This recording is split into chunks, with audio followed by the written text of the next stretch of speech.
everyone, this is Nick O'Malley here with MassLive. We're going to be trying out the Girl Scout cookie coffees. However, yesterday we were told that we were doing it wrong, so we're going to bring on the person who told us how incorrect we were, how we were trying coffees, Alex Parnicky.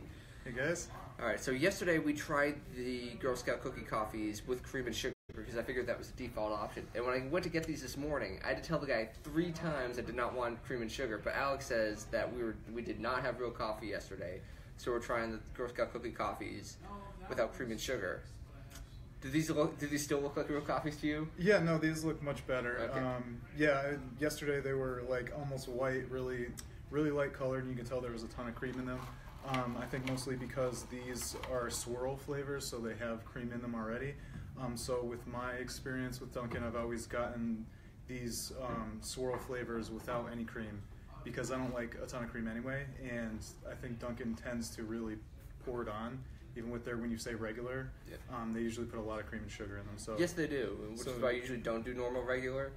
And when I got these, about crap, did they put cream and sugar in them? Even though I told the guy 3 times I didn't want it, but no, these are the actual flavors. So to recap, we have peanut butter cookie. It's not tag-along or do-si-do. I guess they didn't want to commit to either one, but it's just peanut butter cookie. Coconut caramel, or Samoa if you actually want to talk about cookies, and then Thin Mint, the only coffee named after actually one of the cookies. It's just strange, yeah. Yeah. They probably paid a lot of money for this, for like the rights of this, just to name one drink after. Alright, so you want to try these? Yeah, let's go for it. Peanut butter was your favorite. Did you want to start with that, or you want to close with that? Let's start with it. I mean, I'm familiar with it, but yeah, I'd like to kind of compare the flavors to it, so. Alright, we figured out beforehand. I get all the yellow straws so that we can try and do this sanitarily, or somewhat. Sounds good. Try not to backwash. Okay, yeah, that's better than the version without cream and sugar. Yeah, this version is better. There's a lot more flavor to it. You can't really taste the cream. It's sweet, but you know, made this way, it's not too sweet. There's coffee flavor mixed in with the peanut butter. So. Yeah, I'm pretty sure these are the like do-si-do, which is the shortbread with the peanut butter in the middle. You kind of get a little bit of that like sweet cookie shortbread taste, and not really any chocolate, which would be the tag-along. Okay. So I do like that. It's a big upgrade from the kind of watered down, super creamy version we got yesterday. Now the coconut caramel is the one that we both Kit and I like the most. Yeah. So let's try this one without the cream and sugar. I think the cream and sugar is why I ended up liking it. So that might change a lot in this version. And it's interesting because I'm really familiar with this flavor because my girlfriend's favorite is actually to get coconut and caramel mixed together, like, you know, year round. Like, she likes iced coffees and she kind of gets these flavors anyway. I wonder if it's the same as their regular like coconut caramel swirl, or if it's different because of the promotional flavors. Yeah, I can't imagine Dunkin' went like too off the board with these because they already have a lot of these flavors in-house. I can't imagine like, whoa, we need to redo our coconut caramel to make sure we emulate the Samoa. Right. So yeah, I mean, that one is really good. It's similar in flavor. I mean, it's sweet, not too sweet. There's that caramel mixed with the coconut. It's almost like a marshmallowy taste you get to it. There was no milk or sugar added to this. You might want to add a little bit of cream or milk to this because I really like the creaminess when we added the cream and sugar to it. So I think that's actually going to bring out the coconut a little bit more because coconut always works really well with milk flavors and creaminess. So yeah, the sweetness, it's almost kind of bitter because it's really sweet. But yeah, I mean, some cream added in would definitely be a bit of an upgrade for that one. So the funny thing is, like, they have like the Samoa coffee, but the Samoa includes chocolate. This doesn't have any chocolate in it, so it isn't even like a Samoa. Yeah, that's a good point. This is a coffee of lies. It's pretty good. I don't like coconut stuff that much, but this is pretty good. But I guess like the big one is the Thin Mint because that's the one that actually got the thing named after. I guess that's the cookie that people, if you named it after the cookie, it's a Thin Mint. Come on, it's like saying you don't know all the Pokemon, but if you tell someone about Pikachu, it's like, yeah, everyone knows what Pikachu is. And that one's clearly a lot darker than the others. I think it has a lot more chocolate flavoring. Well, it's the only one with chocolate flavoring. Yeah. That's probably why. Ooh, that is way mintier than the one I had yesterday. Yeah. Oh, it's like York peppermint patty-ish. Yeah, it has like an Andes mint. Like, you know, you can taste the chocolate, but there's a lot of mint in there as well. So if you're familiar with getting like a mocha coffee, I think, you know, it's like that, but it has that strong like minty flavor to it. Yeah, the cream and sugar really changes this one. If you get a little bit of cream and sugar, it'll cut down the mintiness, I think, because last time I was like, oh, you can taste the chocolate, but because I know it's a Thin Mint coffee, like, I sense the mintiness, but if you just like handed me that the coffee I had yesterday, this with cream and sugar, and told me to drink, I'm like, oh, that's a nice mocha. I might not have even noticed the mint. This you cannot miss the mint. It hits you like a very wintergreen freight. I guess be more like a sleigh rather than a freight truck. If we're gonna stick with winter metaphors. Yeah, and so I mean these flavors, I tend to like the peppermint mocha type flavor better with like a hot coffee. I like getting this in the winter, like a peppermint mocha. It's really similar to this. I wonder, how the flavors differ, what kind of mint they use in this. It might be the same. But I like that in hot coffees better than iced.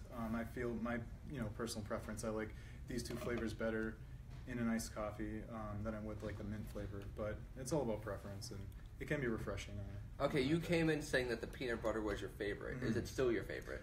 I think I have to take one more final test. I mean, it might just be I don't know if we have any coffee left.